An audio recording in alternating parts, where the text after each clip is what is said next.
What is up, everybody, and welcome back to the channel. And today we are going to be talking about Dark Knights of Steel, issue 1 of 12. This is a series I've been wanting to talk about for a while.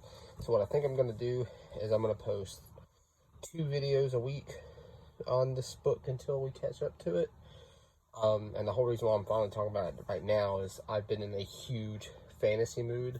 I went and picked up the first Game of Thrones book. Been reading it. Not too far into it, like page 65 or so-ish. And you know, this channel is about comic books mostly, with some manga, and every now and then I play a game. So, what fantasy book do I have in my collection? But I have Dark Knights of Steel, and this book is so good. I remember when it came out, and then DC vs. Vampires came out.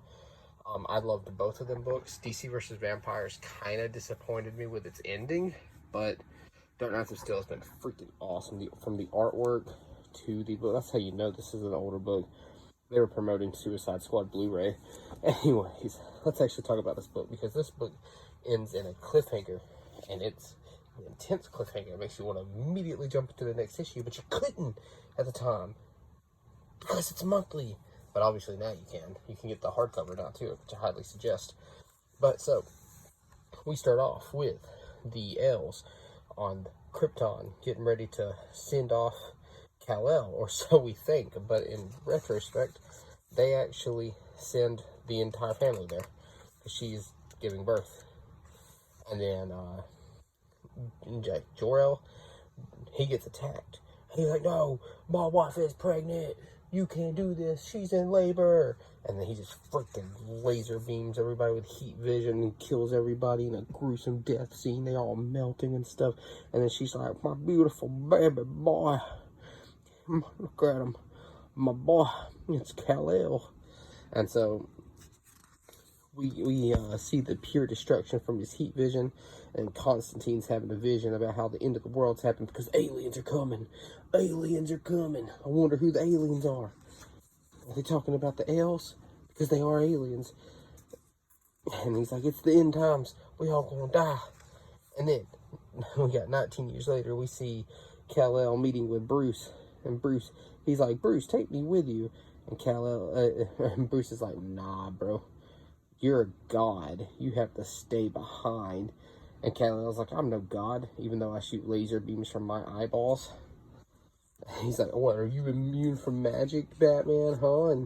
And Bruce just kind of stares at him, and Alfred is like, that's when he stares at you like that, that's usually because he lost a damn argument. Anyways, so you see they are hunting down a Banshee. Now, who in the DC universe screeches loudly, sends shockwaves, that blows up stuff?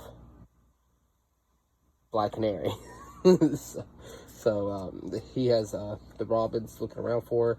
Jason actually knocks out somebody. Of course he does.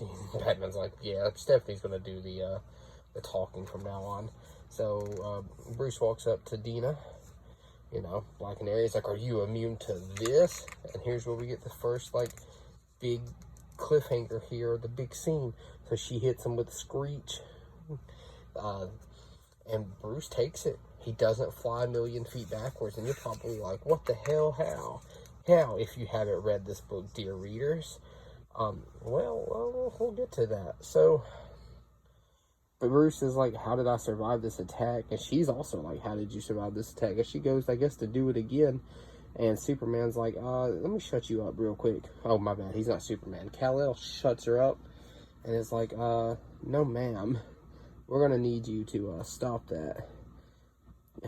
And Bruce knocks her out.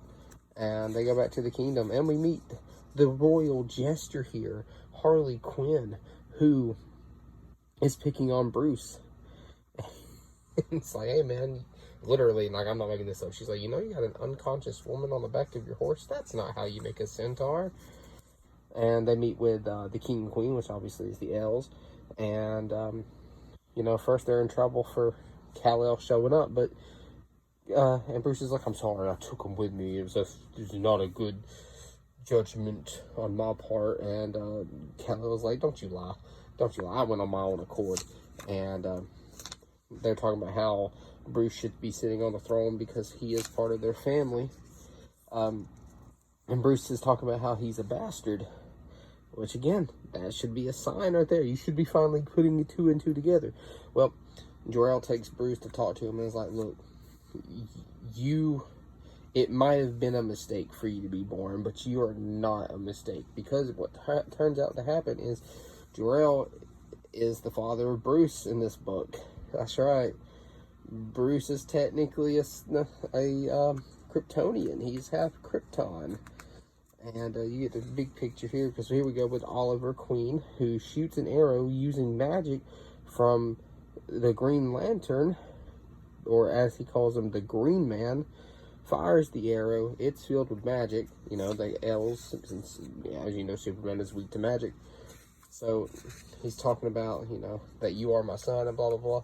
And then the book ends with an arrow right into the eyeball. And then if you look right there, you can see Bruce's eyes are glowing red. How crazy is that? Dun, dun, dun. And yeah, that does it for the issue 1 of 12 for Dark Knights of Steel. So I'll be posting issue 2's review in a couple days. Probably it'll be out Monday maybe. So a few days. And we'll, like I said, we'll review a couple a week. We'll just pretend that this was definitely coming out in the same week. Anyways, guys, I'll catch y'all on the next one. It should be the comic book haul video. I should be going to be getting those, and maybe the comic book haul video comes out Friday night or Saturday. So, anyways, peace out, guys. Thanks for watching, and I'll catch y'all next time.